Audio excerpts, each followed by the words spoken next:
За нецел месец бројот на мигрантите во прифатниот транзитен центар Винојуг во Гевгелија е речиси преполовен, информира денеска раководството на кампот, според чија евиденција има останато само уште 36 мигранти. Според МВР, 10 од мигрантите се мажи, 15 жени и 11 се деца. Другата половина од мигрантите кои беа во кампот се вратени назад на грчка територија по нивно барање и уверување дека сакаат да се вратат дома. Можам да кажам дека низ транзитниот центар Винојуг помина некаде околу 750-800 луѓе кои што си го бараа својот пат некаде во западноевропските земји.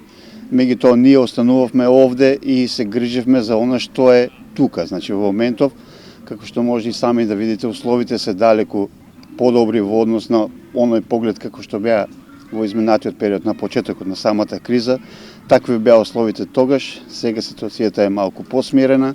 Навистина бројот на мигрантите во овој момент кои што се затекнаа со затварањето на балканската рута значително и драстично се намали. Тоа е некаде околу 100 до 120 луѓе се движи таа бројка на мигранти која што варира и останува овдека во транзитниот центар Винојуг.